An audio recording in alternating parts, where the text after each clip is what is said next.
Dear students, ये third year की class में अब तक हमने सी क्यूब के बारे में जानकारी प्राप्त की। आज हम सी क्यूब के बाद वेदांत की व्यवस्था पर हमने विचार किया और आज हम देख रहे हैं नव सी क्यूब। हमने देखा सी क्यूब के बाद में एक अंतराल आया जिसमें वेदांत यानी तनाव शिथिल्य दोनों महाशक्तियों में नजर आया, लेकिन 1978 तक आते आते कुछ ऐसी घटनाएं घटी जिनके कारण सी क्यूब दोबारा शुरू हो गया और दोनों महाशक्तियों में वही अस्त्र शस्त्र की होड़ और शक्ति संघर्ष की राजनीति चलने लगी, जिसने पूरी दुनिया को प्रभावित किया। तो उसे हम नव शीत युद्ध कहते हैं।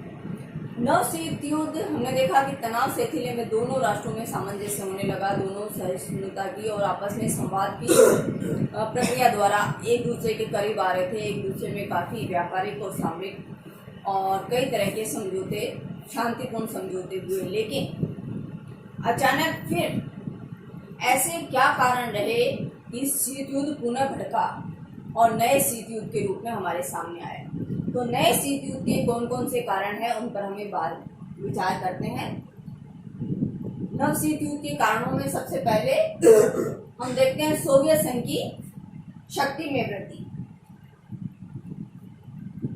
वेदांत के समय में सोवियत संघ निरंतर अपनी शक्ति में वृद्धि करता रहा। अमेरिका जहां वियतनाम युद्ध में उलझा हुआ था, उस समय का उपयोग सोवियत संघ ने अपनी शक्तियों में वृद्धि करने में लगाया और वह धीरे धीरे अमेरिका को टक्कर देने की स्थिति में आ गया और उसने अपनी शक्तियों को काफी बढ़ा लिया, जिससे अमेरिका इसे अपनी चुनौती समझने लगा और बढ़ी हुई शक्ति के रूप में सोवियत संघ को देख पाना अमेरिका के लिए संभव नहीं था।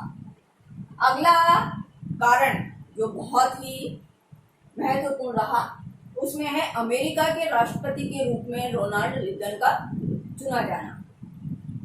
1980 में अमेरिका के राष्ट्रपति के निर्वाचन में रोनाल्ड रीगन राष्ट्रपति पद के लिए निर्वाचित हुए। रोनाल्ड रीगन एक आक्रामक और तीखे स्वभाव वाले व्यक्ति थे और इन्होंने राष्ट्रपति बनते ही अमेरिका को पुनः कार्य पर लगा दिया। अस्त्र शस्त्रों की होड़ और अस्त्र शस्त्रों के निर्माण पर पूरी जोर दिया।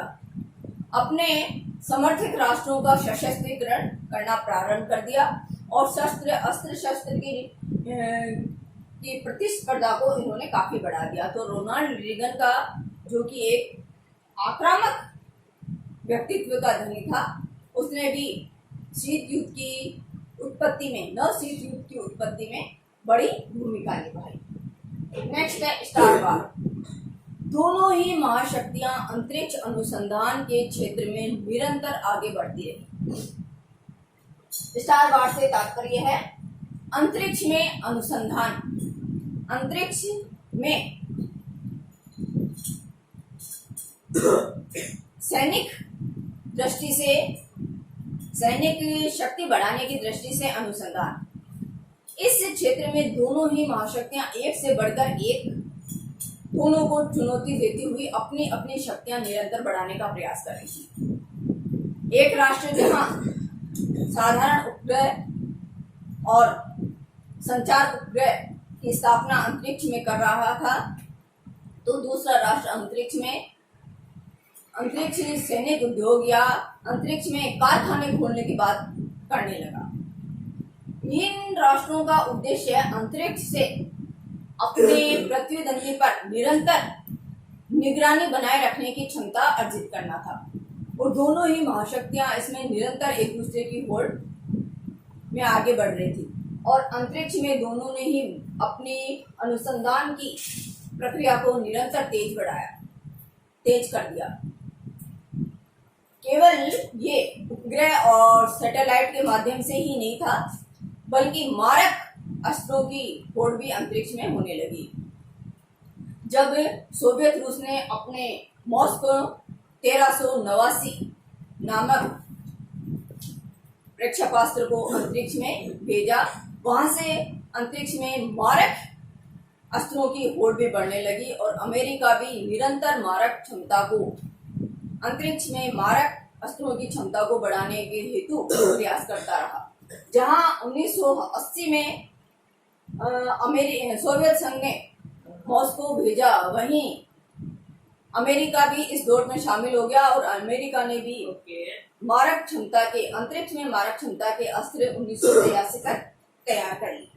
तो अंतरिक्ष में अस्त्र शस्त्रों की होड़ और अंतरिक्ष में कारखाने लगाने की जो होड़ इन दोनों राष्ट्रों में बढ़ी, उसको नाम दिया गया मानव कल्याण के लिए अंतरिक्ष अनुसंधान। लेकिन इन दोनों ही राष्ट्रों का उद्देश्य एक दूसरे की सैन्य गतिविधियों पर निगरानी रखना था और उन पर नियंत्रण प्राप्त करना था। अफगानिस्तान में सोवियत हस्तक्षेप। नव शीत युद्ध को भड़काने वाली सबसे तात्कालिक घटना हम अफगानिस्तान में सोवियत संघ के हस्तक्षेप को कह सकते हैं। जैसे ही सोवियत संघ ने अफगानिस्तान में अपनी सेना उतारी, अमेरिका और पूरा पश्चिमी जगत इसके खिलाफ हो गया और अमेरिका ने साल्ट II वार्ता स्थगित कर दी।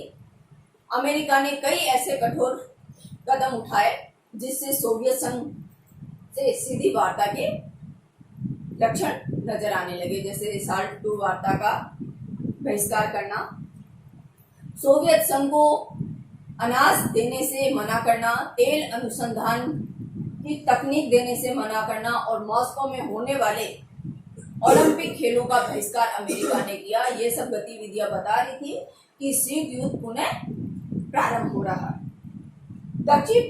अगला जो कारण है वह दक्षिणी पूर्वी एशिया में बढ़ता हुआ सोवियत प्रभाव भी है। वियतनाम, अमेरिका की वियतनाम में पराजय से वियतनाम सोवियत संघ के नजदीक आने लगा और जैसे ही वियतनाम में साम्यवादी सरकार की स्थापना हुई, लाओस और कंबोडिया में भी साम्यवाद पनपने लगा और दक्षिणी पूर्वी एशिया में सोवियत संघ का निरंतर प्रभाव बढ़ने लगा। हिंद चीन में सोवियत और साम्यवाद का प्रभाव बढ़ने लगा। यह स्थिति अमेरिका के लिए किसी भी स्थिति में सहनीय नहीं थी और अमेरिका इसके विपरीत कार्रवाई करने हेतु तत्पर हो गया। वियतनाम संकट भी नव शीत युद्ध को पनपाने में महत्वपूर्ण भूमिका निभाता है। वियतनाम के ऊपर चीन है और नीचे कंबोडिया है। वियतनाम एक उबड़ खाबड़ जंगली क्षेत्र है, ऐसा राष्ट्र है जो उबड़ खाबड़ और जंगली झाड़ियों वाड़ियों से भरा हुआ है। वियतनाम के गृह युद्ध में दो तरह की सरकारें चल रही थी। हो ची मिन्ह साम्यवाद समर्थक थे और हिंद धीमे पूंजीवाद या अमेरिकी समर्थक थे और इन दोनों में संघर्ष चल रहा था। इस संघर्ष में हो ची मिन्ह यानी साम्यवाद समर्थित सरकार को विजय प्राप्त होती है और अमेरिका की बुरी तरह हार होती है। इस वियतनाम युद्ध में अमेरिका को जन धन की भारी हानि का सामना करना पड़ा और यह जन धन की भारी हानि भी नव शीत युद्ध के उदय में एक कारण बनेगी। अगला है सोवियत संघ व चीन में सीमा विवाद। अब तक यानी नव शीत युद्ध के समय तक अमेरिका और चीन में घनिष्ठता बढ़ने लगी। अमेरिका और चीन एक दूसरे के करीब आने लगे और सोवियत संघ और चीन में विवाद पनपने लगा। सोवियत संघ और चीन में न केवल साम्यवाद के नेतृत्व को लेकर विवाद बढ़ा, बल्कि चीन में और सोवियत संघ में सीमा विवाद भी बढ़ा और इस सीमा विवाद और चीन और सोवियत संघ के बढ़ते हुए विवाद ने साम्यवाद में बहुध्रुवी शक्तियों का उदय किया और साम्यवाद का जो शक्ति केंद्र है, साम्यवाद में बिखराव आने लगा। इस स्थिति ने भी साम्यवाद नव शीत युद्ध को पनपाने में महत्वपूर्ण भूमिका निभाई, क्योंकि चीन अमेरिका के नजदीक आने लगा था और सोवियत संघ से उसका अलगाव होने लगा था।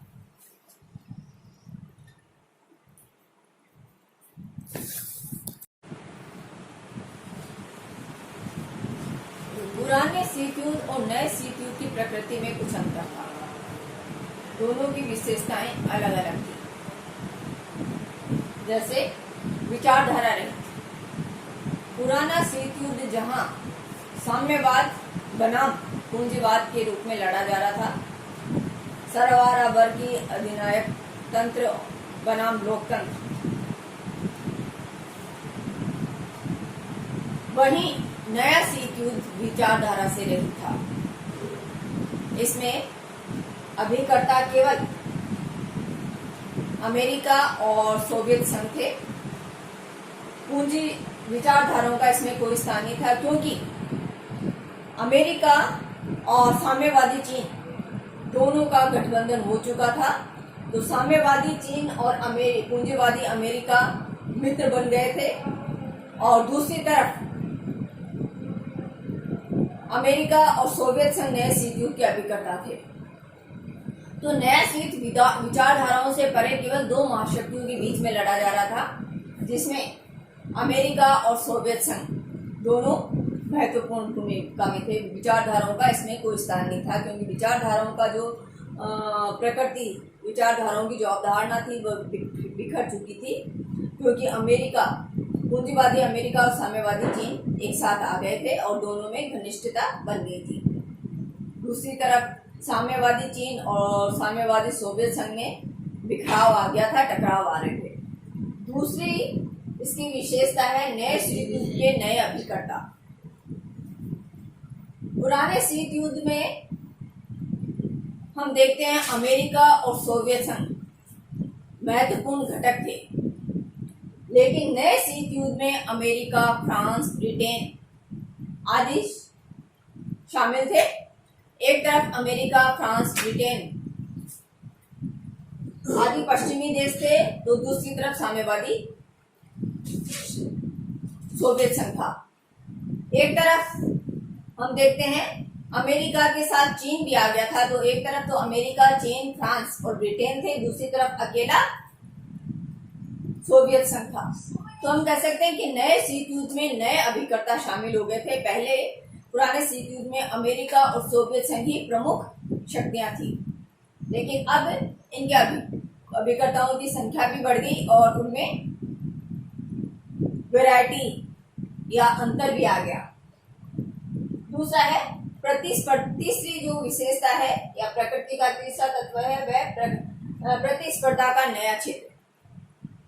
पुराना शीत युद्ध हमने देखा कि यूरोप के मध्य ही लड़ा गया, इसका रण क्षेत्र यूरोप था, लेकिन नया शीत युद्ध यूरोप की सीमाओं से बाहर आकर फारस की खाड़ी, पश्चिमी एशिया, दक्षिणी पूर्वी एशिया तक फैल गया और इसका जो नया क्षेत्र है वह विस्तृत हो गया। पुराना शीत युद्ध नए क्षेत्रों में लड़ा गया और इसमें विकासशील राष्ट्र प्रमुख थे, जैसे अफगानिस्तान, यानी विकासशील राष्ट्रों तक यह फैल गया, जबकि पुराना शीत युद्ध केवल यूरोप तक ही सीमित था। स्टार वार को प्रारंभ करने का जो श्रेय है वह अमेरिकी राष्ट्रपति रोनाल्ड रीगन को हम दे सकते हैं, और उन्होंने अंतरिक्ष में मारक क्षमता वाले अस्त्रों के निर्माण पर जोर दिया। अंतरिक्ष में परमाणु या अंतरिक्ष में अस्त्र शस्त्रों के भंडार को जन्म दिया। अंतरिक्ष में कारखाने खोलने की बात की गई और अंतरिक्ष या सैटेलाइट के द्वारा अपने शत्रु राष्ट्रों पर नजर रखने का कार्य इस युद्ध में किया जाने लगा, और यह युद्ध अत्यधिक विनाशकारी अस्त्र शस्त्रों से लड़ा जाने वाला था। तो यहाँ जो युद्ध की या मानसिक तनाव देने की जो प्रकृति है वो चेंज हो गई। अब पहले पुराने परंपरागत अस्त्र शस्त्रों के माध्यम से जो शत्रु पर दबाव बनाया जाना रहा था, अब वह समाप्त हो गया। अब नई तकनीक के द्वारा शत्रु पर दबाव बनाया जा रहा था। अगली विशेषता है यूरोपीय देशों की हिचकिचाहट। हमने देखा कि पुराने शीत युद्ध में यूरोपीय राष्ट्र शामिल थे, क्योंकि उस समय द्वितीय विश्व युद्ध के बाद में यूरोपीय राष्ट्रों की जो अर्थव्यवस्था और सुरक्षा है वह खतरे में थी, कमजोर हो गई थी। फ्रांस और जर्मनी आदि राष्ट्र पूरी तरह अमेरिका द्वारा मिलने वाली आर्थिक सहायता पे निर्भर थे और अमेरिका के सहयोग से ही वे अपनी सुरक्षा को सुनिश्चित कर पा रहे थे। लेकिन नए शीत युद्ध तक आते आते परिस्थितियां बदल गई। फ्रांस ने भी परमाणु शस्त्र का परीक्षण कर लिया और वह सुरक्षा की दृष्टि से आत्मनिर्भर हो गया था। जर्मनी में ने भी अपना अत्यधिक आधुनिकीकरण कर लिया था और वह औद्योगिकीकरण की क्षेत्र में काफी आगे बढ़ चुका था। अतः यूरोप के दूसरे राष्ट्र इस युद्ध में, नए शीत युद्ध में शामिल होने से बच रहे थे। इस युद्ध में वे अमेरिका की पिछलग्गू नहीं रह गए थे, बल्कि अमेरिका से स्वतंत्र अपनी विदेश नीति अपना रहे थे। अगली विशेषता है गुटनिरपेक्ष आंदोलन का विभेदीकरण। हमने देखा पुराने शीत युद्ध ने गुटनिरपेक्ष आंदोलन को जन्म दिया। जब दुनिया में दो महाशक्तियां थी, दोनों शक्ति केंद्र एक दूसरे के विपरीत खड़े थे और लड़ रहे थे, तब एक तीसरी शक्ति गुटनिरपेक्ष आंदोलन के रूप में दुनिया में उभरी। तो हम कहें कि पुराने शीत युद्ध ने गुटनिरपेक्ष आंदोलन को जन्म दिया, लेकिन नए शीत युद्ध ने गुटनिरपेक्ष आंदोलन को बिखेरने का काम किया, क्योंकि नए शीत युद्ध के दौरान दुनिया के कुछ गुटनिरपेक्ष राष्ट्र अमेरिका के समर्थन में खड़े हो रहे थे और कुछ सोवियत संघ के पक्ष में अपना वक्तव्य दे रहे थे। अगली विशेषता हम कह सकते हैं विशेषता या प्रकृति।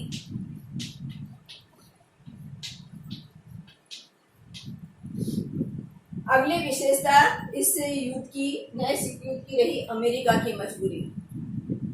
पहला शीत युद्ध सोवियत संघ की मजबूरी कहा जा सकता था, क्योंकि सोवियत संघ अपने आप को अमेरिका के समकक्ष लाना चाह रहा था। स्टालिन एक आक्रामक प्रवृत्ति का जो राष्ट्राध्यक्ष था और वह ये चाहता था कि सोवियत संघ अमेरिका के समकक्ष खड़ा हो, वो शक्ति के संदर्भ में अमेरिका का प्रतिद्वंदी हो। तो वह अपनी शक्ति के विस्तार हेतु शीत युद्ध को बढ़ावा दे रहा था। लेकिन द्वितीय शीत युद्ध या नया शीत युद्ध अमेरिका की मजबूरी था, क्योंकि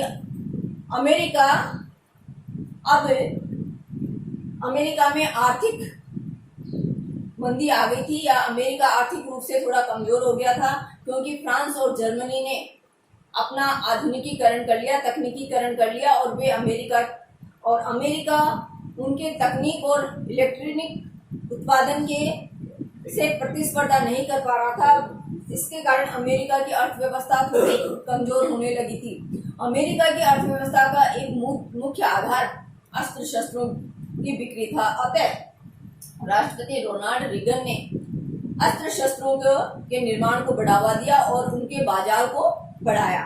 वह नाटो सीटो सेंटो जैसे जो सैनिक गठबंधनों की तो इसमें स्थापना नहीं हुई थी, लेकिन नाटो से संबंधित राष्ट्रों का सशस्त्रीकरण किया जा रहा था, ताकि अमेरिका अपनी जो अर्थव्यवस्था का आधार, अमेरिका की अर्थव्यवस्था का आधार अस्त्र शस्त्रों का निर्यात था, और अमेरिका अपने अस्त्र शस्त्रों के निर्यात हेतु नाटो से संबंधित राष्ट्रों का सशस्त्रीकरण कर रहा था, ताकि उसकी अर्थव्यवस्था प्रगति कर सके। तो द्वितीय विश्व युद्ध अमेरिका की मजबूरी के रूप में, द्वितीय विश्व युद्ध ने नया शीत युद्ध अमेरिका की मजबूरी रहा।